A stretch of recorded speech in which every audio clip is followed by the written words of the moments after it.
Hello everyone, myself Anshul Dhiman and welcome back to my YouTube channel Education Hub.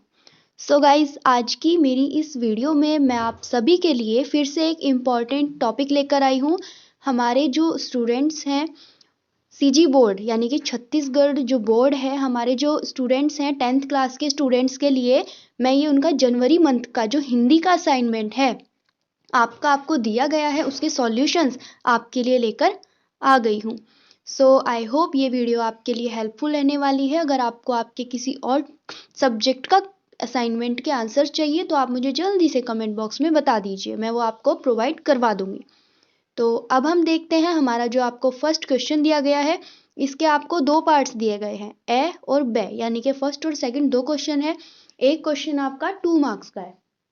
तो first जो आपको दिया गया है वो है वीर गाथा काल की 4 विशेषताएं लिखिए। तो यहाँ पे मैंने आपको दी हैं, हम लिखेंगे पहले वीर गाथा काल की 4 प्रमुख विशेषताएं। फर्स्ट है इस युग के साहित्यकार साहित्य सर्जन के साथ साथ तलवार चलाने में भी दक्ष थे। फिर सेकंड है साहित्य का एकांगी विकास हुआ, ये भी अच्छा है। थर्ड पॉइंट आप लिखेंगे वीर काव्यों की प्रबंध तथा मुक्तक दोनों रूपों में रचनाएं हुई। यह आपका बहुत इंपॉर्टेंट पॉइंट है, मैं आपको सजेस्ट करूंगी कि अगर आप इसको ज़्यादा ज़रूरी ऐड करें तो अच्छा होगा। फिर आपका लिखेंगे काव्यों में वीर रस के साथ श्रृंगार का पुट भी पर्याप्त मात्रा में मिलता है।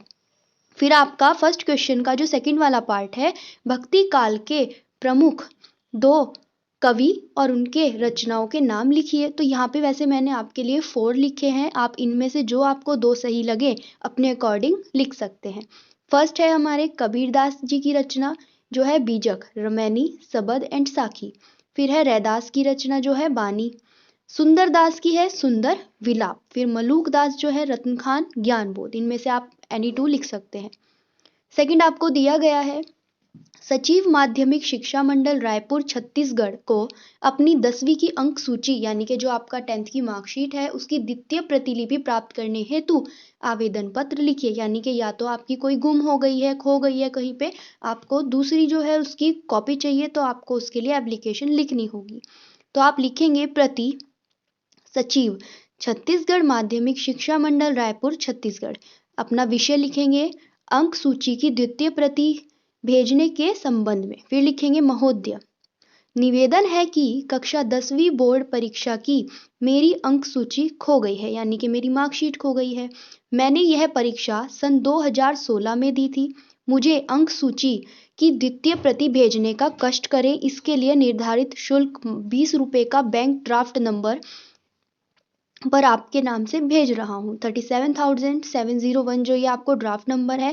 मुझसे संबंधित जानकारी। फिर आप अपनी जो है अपने डिटेल्स लिखेंगे जिससे कि आपको वो सेंड किया जा सके। आप अपना नेम लिखेंगे, नेम में आप लिखेंगे प्रियेश कुमार। फिर पिता का नाम है श्री, यहाँ पे पिता का नाम आ जाएगा।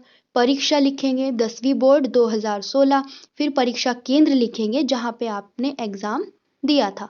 आपका जो परीक्षा केंद्र का जो क्रमांक होगा, सेंटर का जो नंबर होता है वो लिखेंगे। अपना अनुक्रमांक रोल नंबर लिखेंगे और पूरा पता आपका जो एड्रेस है जहाँ पे आपको वो सेंड किया जा सके। फिर आप लास्ट में लिखेंगे विनीत प्रियेश कुमार, अपना नेम। देन आपका थर्ड क्वेश्चन है, आपको इसमें एक अनसीन पैसेज दिया जाएगा जो है अपठित गद्यांश होता है, उसको आप अपने जो है क्वेश्चन पेपर में देख ही सकते हैं, आपके पास होगा वो। तो उसको पढ़कर आपको कुछ क्वेश्चंस के आंसर देने हैं। तो उसमें हमारा जो फर्स्ट वाला है वो है उक्त गद्यांश का उचित शीर्षक लिखो। यानी कि आपको क्या बेटर लगता है कि क्या उसको जो है हमें टाइटल देना चाहिए। तो आप लिखेंगे उक्त गद्यांश का उचित शीर्षक परोपकार है। ठीक है, आप इसको परोपकार कर लेंगे। फिर है हमारा प्राणी मात्र के जीवन का लक्ष्य क्या होना चाहिए। तो प्राणी मात्र के जीवन का एकमात्र लक्ष्य परोपकारी बनना होना चाहिए। फिर है प्रकृति के कौन कौन से कार्य परोपकार के लिए हैं।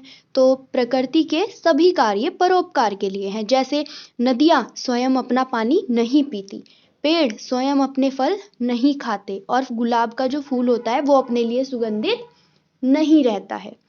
फिर है आपका जो इसी का फोर्थ है परोपकार का महत्व कब क्षीण हो जाता है। यदि परोपकार किसी प्रत्युपकार की आशा से किया जाता है तो उसका महत्व क्षीण हो जाता है। सबसे महत्वपूर्ण धर्म कौन सा है। सबसे महत्वपूर्ण धर्म परोपकार है।